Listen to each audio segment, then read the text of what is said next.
I'm Sharetta. And I'm Natasha. And this is Real Talk. Today on Real Talk, we'll be talking about entrepreneurship. Yes, entrepreneurship. So we're going to jump right into it. So with entrepreneur is the ability and readiness to develop, organize, and run a business. Yes. Yes. It's hard work. It is. Yes. Hard work, time consuming, and takes a lot of effort. Devotion. Yes. Really. That's know. why it should be your passion. Exactly. That's and that's a good true. Word. That Devotion. is. That's true. Yeah, it should be your passion. So when it comes to entrepreneurship, why do you think people choose the entrepreneurship versus the 9 to 5? Most people would say for the flexibility, I guess the control also, because you kind of want to have more control of your time, and stuff like that. But little do they know, like, you will stop working a 9 to 5 job and you will be working more time in your own personal business because it just comes and takes over your life sometimes. Exactly. If you let it, but most of us do. Yeah. So, I mean, I feel the same way. You know, most people, I think that most people would choose entrepreneurship over 9 to 5 more so for freedom. Yeah. You know, because they want to be able to have that flexibility in their day. And like you said, that control, have more control of their time. Yeah. I feel like as being an entrepreneur, it allows you to have control of your time, over your life. Yeah. You know, you have more control over a lot of things. You don't have to worry about nobody telling you when to get there, how to get there, what needs to be done. But I feel like if you do have business hours, you need to be there during those hours. Right. Let's say that part. Set a schedule for yourself because your life can really start to blend into your work a lot, especially if you work from home. But a lot, even if you don't, if you running just a regular business and you work the actual business itself, then you just have to learn how to divide the time because it can be wrapped up in I agree. They both intertwine. Yes. They intertwine your daily life and your business because as time go on, it becomes who you are. Right. You know, like they call you what? The cake lady, the berry lady. I got a whole name for like 30-something years, and now I'm just the cake lady. But it's all good. That's a good thing. Right. So that's why it becomes to be your life, because if that's people calling you, hey, that's the cake lady, you know. So that's what it is, you know. So yeah, I get it. Yes, it's a lot of work though. I ain't gonna lie. Do you think that people choose entrepreneurship versus a job? You said they do it for freedom and stuff, but you don't think that being an entrepreneur is better than having a job? Because everybody's not cut out to be an entrepreneur. It's just like some people are better with like guidelines and not exactly told what to do, but just having a schedule and all that stuff as a traditional job. So what you think? You think like everybody can't do that, right? Right. I agree. So everybody isn't cut out to be an entrepreneurship. I feel like there are some people that has to be the employee, that has to be the manager, that has to be something other than the actual owner, the operator, because everybody isn't fit for that. Right. Not saying a discredit to that person, but it's just a matter of you being so in tune with yourself that you're able to know that, hey, I ain't cut out for this, you know, running a business or whatever the case may be. And all employees are valuable in a business, within your business. They are. Everyone. Because I appreciate all mine. Yes, right? All of them. Yes. With their flaws and all. And all of them. I've had some good jobs in the past where my bosses, they knew that their employees were valuable, so they didn't make us feel less than. So if you can find a job like that and then pays good money, then I would recommend working too, you know. But you know, just everybody just can't do the entrepreneurship because, like you said, it is very time consuming and difficult, and you have to have a certain level of discipline to do it in order to be successful in it. Because anybody can say, oh, I got a business and have something that they selling, but if you're not putting in the work like a regular job or whatever, then you're not gonna grow and be successful. So that's true. It's pointless if you're not gonna. You still got to work either way.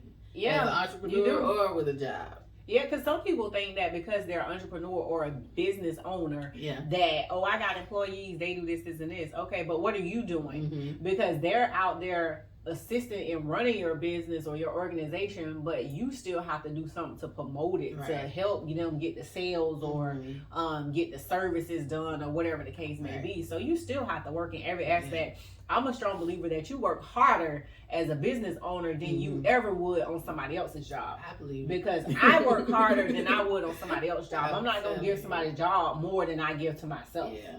So it's all these long nights and early mornings. Right. Yeah. So now with that being said, like, let's talk about transition. How did you transition from your 9-to-5 into working full time? How did that work for you? Well, I was actually laid off from my 9-to-5 job. I had a good job. I was working for Citizens Property Insurance. You ever heard of that? Mm-hmm. And I was working there for a few years, and then they decided to downsize, so my department was closed out, and I got laid off, and I was probably out of work for maybe 3 months, but then after that I started to panic. Like, I'm like, oh no, I got this baby, I gotta feed her and all this stuff. So one day I'm just in there like making snacks, and I always love food or whatever, so I'm making something for my daughter, and I decided she always loves strawberries, so I just kind of glanced upon the colored chocolate in the store one day, and I was like, oh, that'll be cute. So I dipped them, and then I just happened to post it online. Oh, wow. And then everybody was like, oh, that's so cute, where you get that from, and all this stuff. And I was like, I made that, child. So, okay. And I was like, I do it for you for a small fee. And then it just kind of took off from there. So my business kind of created itself, even though I've always been into baking and stuff. But, that just kind of fell out the sky, but I just took it and ran with it, honestly. Wow. How you started in your first business? Oh, wow. Because you done had a few. I done had quite a few businesses. But how I got started with Caring Hands, which is my main business, is, so I was working for a company called Footstar. They own the shoe departments inside of Kmart. So I was operation manager for them, worked with them for some years. In 2008, the company ended up going out of business. So when the company went out of business, we had the option to stay on with Kmart or either, leave, So I took my severance package and said, bye-bye. And so at that time, a friend of mine, she was like, hey, you should get your CNA license. She had a CNA school. I'm like, okay. Didn't really want to, but she was like, I'd be guaranteed to have a job and I wouldn't have to. So I'm like, all right. So I went and did it. Got my CNA license, started working in a nursing home and stuff like this. This was in 2009. Then I met this other lady, and she was telling me about starting a home health care agency and all of this. So in talking to her, I'm like, okay, so that's when I actually started my home health business, when I was working in the nursing home. And then I would, like, some of the clients, the patients that was at the nursing home, when they get out, I would go to their house and provide private duty services for them, run to the grocery store, things like that. So that's how it first started. Then I still worked. I worked until from 2019 to 2016. When I started getting the influx of call about getting clients and stuff like that. So at that point, it was just like, do I go ahead and take this leap of faith now because I have all these clients coming in, or do I continue to stay this job? So at the time, I was pretty financially stable to be like, all right, I'm gonna go ahead and do it. And then if not, I always had my certification to fall back on to go back and work. So I went ahead and did it, and I haven't been back to work since. So I've been, running my business full time since 2016. So, and that's good. You mentioned that you had were talking to those ladies, so it's always good to have like a network of other entrepreneurs or business owners that can kind of guide you or tell you where you to do this and do that, because you can't always do everything on your own. I had to learn that the hard way. But it's good to network with other like-minded people, so like they might present opportunities to you that are beneficial to you in the long run. It might seem scary to do it at first, but just talking to people to see how their pros and cons went, then that's always good. I agree. So I feel like sometimes that when you come in contact with some people, they see stuff in you that you don't see, or you may have it in your heart, oh, I want to do this or I want to try that, but you just haven't spoke it out to anyone, and that's how like, okay, this is a genuine person. This person I need to connect with because they knew this and they ain't tell nobody this, or whatever the case may be. And that's the thing. It's real good to know that everybody isn't against you. Right. And you do have to have, like you said, somebody there to help. You can't do everything yourself. Because I once was like that, like, if I don't do it, it ain't gonna be right. Exactly. So I had to get out of that mindset and just, you know, get to the point to where I pray and be like, Lord, you sent this person to help me, so I know they're gonna do the job, you know. So. I see among a lot of entrepreneurs, like it's a lot of, I guess you can say it's competition, but like it's so many people trying to compete against each other versus helping each other, because they think, oh, if I help this person who is in my could be same field, that's like giving them an advantage or whatever. And in some cases you don't want to like do the blueprint and then just give it away, right? But it's always okay to like exchange information with people who are kind of on the same track, so they might know, like we said, something that you don't know, and it might be beneficial to you to you know, just know that in general, right? So you just have to be open-minded. Everybody is not your enemy, right? In the entrepreneur game, even though it can feel like that, because once you putting all that work in, you like, I'm doing all this week. Right. I was the one, but they weren't with me when I was shooting in the gym. Exactly, but it's not always like that. So you have to, you know, be flexible with your knowledge. It's like when you learn, teach, and that's how you get your blessings and stuff. But it's much deeper than that. But you know. Yeah, it's good to network, have a network. Right, I agree. Yeah. But I feel like too, like even what you said, helping people that's in the same line of business that you're in, you gotta understand, I bring something different and unique to that client as well as you bring something totally different. So everybody have their own niches, even though it may be in the same field. Yeah. So it's like, people, everybody look at something as competition, but it all depends on how you perceive that. It's about, you know, your presumption of what the person is saying. Because I'm not intimidated by nobody who does the same thing that I do, because I have so many ladies in this very city that reach out to me and ask me questions, and I'll answer their questions. You know, I'm not going to be like, oh, I'll give you my recipe, put this in there and sell it like this. But, you know, if you ask me something about baking or whatever, then I'll answer your questions. But, you know, it's just, you know, I like people who like to learn on their own, but if you just get stumped, you know, I'll help you, but I'm not going to give you every detail. You got to help yourself. At least do some work, because I've had people that message me like, hey, how do I start a home health business? Did you look up the basics? Exactly. Because the basics is out there. Right? Now, once you get it up and going and started, and you be like, hey, who do you use for your accounting, or what system do you use for your clients' records or something like that? Okay, that's something totally different. But go and do your own research for yourself. Nobody wants anyone to come to them saying they need help, but you haven't even tried to even help yourself. Because at that point, I feel like it's a waste of my time, and I'm doing you a disservice by giving you this information, because you're going to do what you've been doing with everything else, is just letting it sit there because you haven't did anything with it. You're right. Okay, so along the lines of that, like we saying how people want help and stuff, but do you think you can start a business with no money? I think it all depends on what type of business. I mean, personally, with my line of work, doing home health, I want to say I started with no money. All I had to do, you know, long as you have your certain certifications and all of that stuff in place. So I already had those things in place. So when I made up my mind, say, hey, okay, well, let me go ahead and look into this. I started with no money, basically. Only thing I had to do was, you know, buy some business cards, flyers, stuff like that. And then at the time, then the money started coming in, and then I was able to go ahead and like, all right, now let me be legit. Let me go ahead and get my LLC, you know, because at first I didn't have that. But once the money started coming in, I used that money to get the LLC. So I feel like depending on what industry you're going in, you can start off with little to no money, but it's just a matter of, you know, doing your due diligence first to see, you know, is it worth you even going into that business? Exactly. Because some businesses do require some type of supplies and whatever.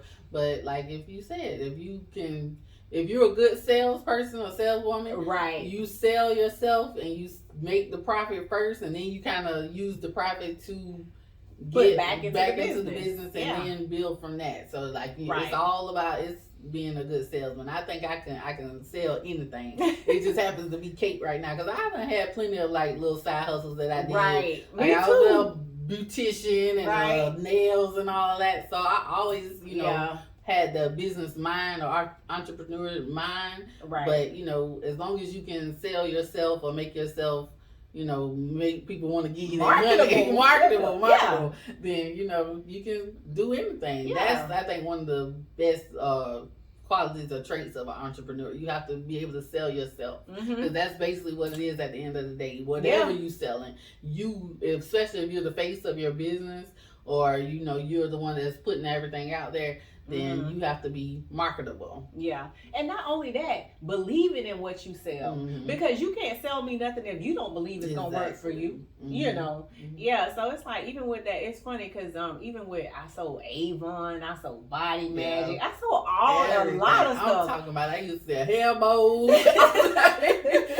That was probably one of my first things. So I was a little kid with it. I sold candy and I sold candy and school. I was talking about, you went to Southside. I started the school store. Did you know that? I was the student council president, and we started getting paychecks in school, and that was because of your girl Natasha. I made it a business thing, and I took it to Miss Fowler, and she took it to the teachers and everything. And then next thing I know, we got a store because of all right now for good grades. People had to get grades and stuff to get like little items at the store, or whatever. We got paychecks and stuff. You was there doing it? I didn't come into because you came like a little later. That was 6th grade, 7th grade. But yes, I was always trying to get it, man. Right, right. I agree. But I just feel like, with being an entrepreneur, it's a good thing. But the thing is, it's just a matter of knowing that it is for you. Right. Because it's not for the weak. It really is. Nor the faint. At all. But I really feel like even with COVID going on, I feel like it brought a lot of hustle out of a lot of people, and I really like that. I really like seeing that hustle and drive from people. They was getting it, like even something simple as people selling the mask and all of that. A lot of that come from because of like people, the jobs that were shutting down or whatever, and even though all the jobs were closing down, people still had to live. So how do you make? I guess trying to survive, it's a survival thing. It is survival of the fittest. So if people just started putting their thinking caps on, like, how I'm gonna get this money, how I'm gonna do something, and then I guess after the pandemic kind of died down, they was like, oh, okay, I made all this money while I was home and doing that. Let me keep doing it. And it's easy. It might have been good at that moment because everybody was sitting home with their phones ready to spin it and getting checks from the president. But it's different when everybody out in the world again. So I don't know, but I really feel like that brought on a lot of entrepreneurs that we didn't know nothing about. It really made people like get it. It is one of those, like I said, survival of the fittest. It put people in that survival mode, and that's what I love seeing about our people. No matter what it is that's going on and what we're going through, we gonna pull through it. We gonna pull through it. And we'll find a way, definitely. Black women are the leading I don't know if it's everybody. They have the most entrepreneurs starting. I read something about that. Businesses and college education, all that. Shout out to black women. They don't want to give us our credit, but right. We winning our champ. We winning, whether we know it or not. Right. We are. We really are. Shout out to you, my brown sister. Yes. But so when it, like I said, with this entrepreneurship thing, now we did talk about the COVID part as how did that happen, work during the pandemic. So I really feel like I said, if you didn't throughout the whole time when you was getting this money and stuff, what did you do with that money? Right. Did you use it to better yourself, your family? Because it was to stimulate the economy. We know that. But also, you should have stimulated your mind, stimulated your health, your everything within your family, because it ain't like we knew how long they was going to continue to give us that money. Right.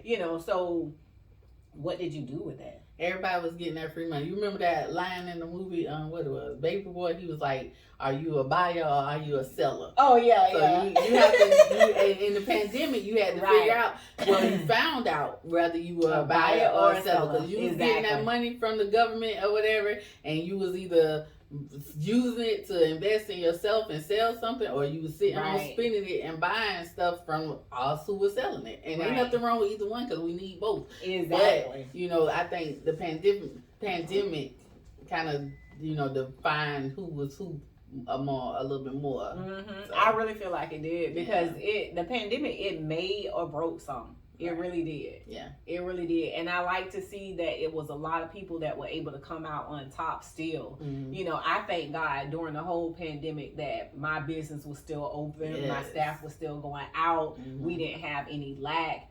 Yeah. But you know, I just feel for some of those businesses that didn't, that wasn't able to make it through, you know, even when people were able to open their doors back. Yeah.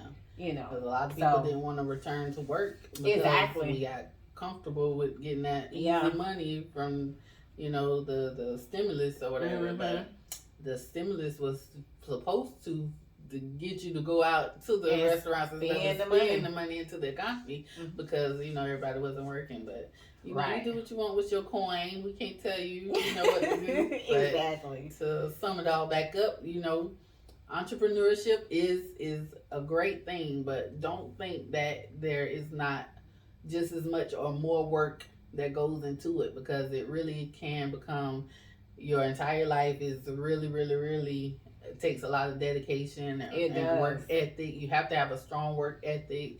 You have to make sure that your business is quality. If you're selling something, make sure that you put it just as much effort into your product or whatever you're putting out there, because your business won't be successful if your stuff is trash, or if your business is trash, or if your personality is trash. You know what I'm saying? Customer service, yes. Oh my God.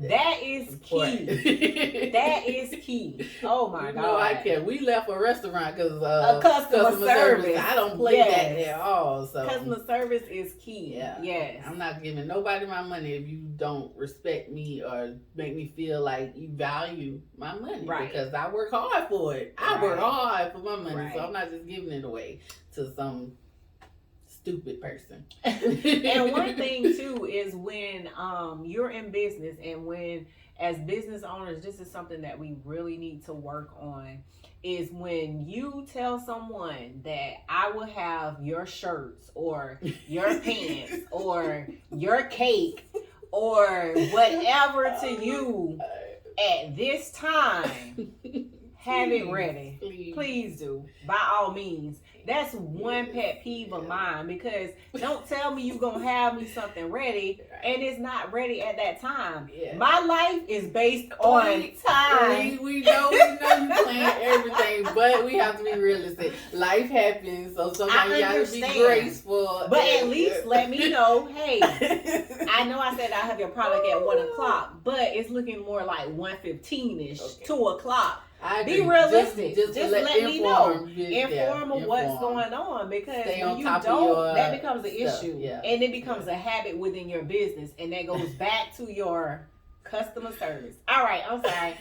I'm done, because she was trying to wrap up, y'all, but I just felt that thing, and I had to put that out there, because this is something we need to know. We need to know this. Yes. Okay? It's okay. It's mistakes happen, but try to right your wrong. Right your wrong. It's all right. So anyway, shout out to all the entrepreneurs. If nobody tells you, we appreciate you. We know how hard y'all work. Yes. And this show is dedicated to you all. Anything you want to say, sis? No. I'm not, because I don't want to open up the door again. But yes, we love you all, entrepreneurs. If you have any questions, any feedback about, entrepreneurship or anything related to our show, drop it down in the comments. If you have any questions that you want us to talk about, or topics that you want us to speak on, drop it in the comments, or even DM us on our social media pages. All right, you guys, as always, until next time, peace.